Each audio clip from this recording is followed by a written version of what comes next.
Breitbart News recently came out with a report that purported to debunk climate change, saying that there had been a record drop in the temperature at the close of this year. And the House Science Committee, which is still led by Republicans, ironically, they happily tweeted it out. And so you got to see this on Twitter. Global temperatures plunge, icy silence from climate alarmists. Yes, why is it that the climate scientists didn't respond to this?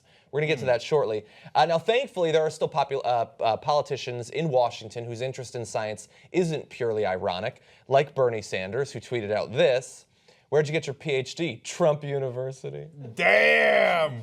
Shots fired. Damn. I would be happy if they honestly even had a PhD from Trump University, but unfortunately, in this administration and generally with Republicans, you can lead a science committee without having any experience with scientific study whatsoever.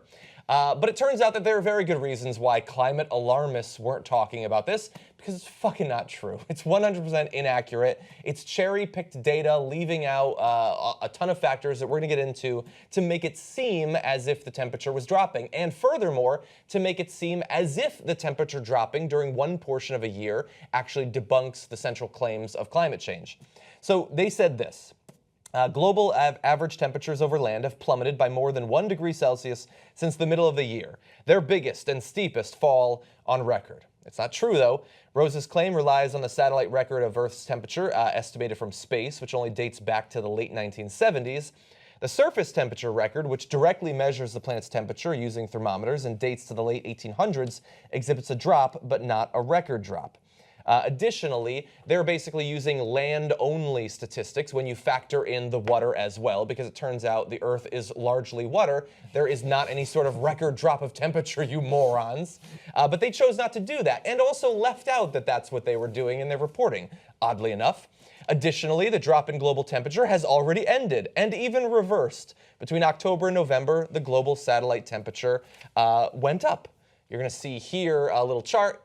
I apologize, very small. You can bring it up. You're not going to see, but it drops at the end there and then immediately shoots back up. And you'll notice that it's pretty high up on that chart there. Furthermore, this is not a normal year, which they chose to leave out. The drop in temperature that occurred earlier in the year is expected behavior when an El Nino event transitions to La Nina, as happens periodically on Earth. It is scientifically irresponsible to suggest that it signifies a meaningful change in the course of the planet's temperature. All long-term analyses of the Earth's temperature show an unmistakably upward trend irrespective of year-to-year wiggles. And so all we have here from Breitbart is a slightly more sophisticated version of Mitch McConnell standing on the Senate floor with a snowball. It proves nothing except that our respect for the media has apparently dropped to an all-time low if Breitbart is considered a reputable news source. It's also been, what, 16 months of straight record month temperatures? High temperatures, yes. Record highs? Yeah, and so when you're coming off of record high temperatures, almost any winter drop is going to seem large by comparison. To be fair, it was James Inhofe with a snowball, not Mitch McConnell. I defy you to look at pictures and tell them apart.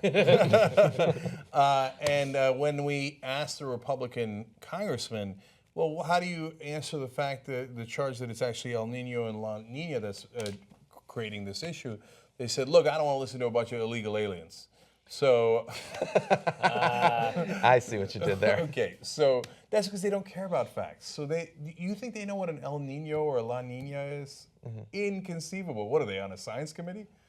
Okay, even though they're not attached to science at all. If you were, as Lee pointed out, this temporary, drop, which then immediately went back up, as John pointed out, is nothing compared to the increasing temperatures year in, year out, month in, month out. Every month we're setting a record for warmest month ever.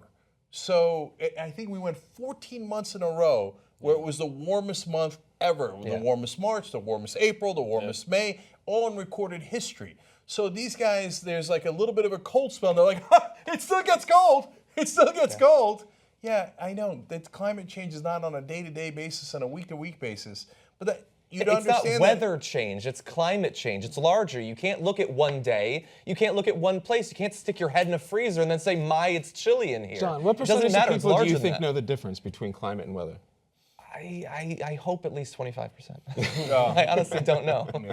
But look, one of the reasons that I wanted to focus on this is specifically because, not because of the House Science Committee, they don't give a damn about any of this, but that it was put out by Breitbart. And we obviously have a massive problem that's only getting worse in terms of fake news seemingly being more shareable than real news almost universally. And this is exactly the sort of story that got spread immediately, tens of thousands of shares. I saw that the actual, there were thousands of comments on this article.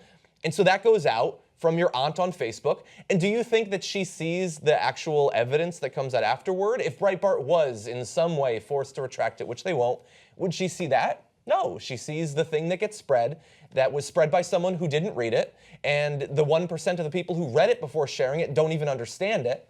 And so that's the problem that we have in America. It's that sites like Breitbart have suddenly become supposedly reputable because asshole white supremacists like Bannon are now in the White House. And then you have like the lower down, bottom feeder websites that if they simply put a headline on something and they have okay graphics, people simply accept it as true. There's no journalistic ethics, there's no confirmation of sources. People don't care about that anymore, and why would they when they're being paid to produce articles that get shared regardless of their attachment to reality?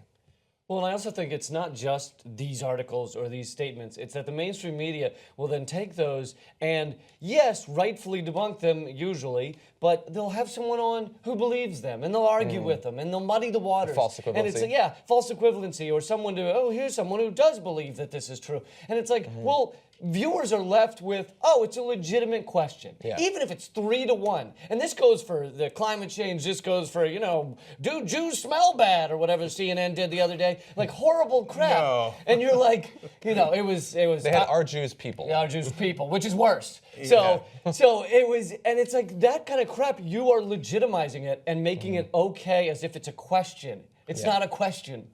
Yeah. And but look, to be fair, now not only is Bernie Sanders fighting back against this, but the person who cared so much about this, it was her life's work, Hillary Clinton, who's just, you can't get her to stop talking about this. She's leading the fight against the Republicans on this issue. Because it was never about her. It was about the policies she cared so much about.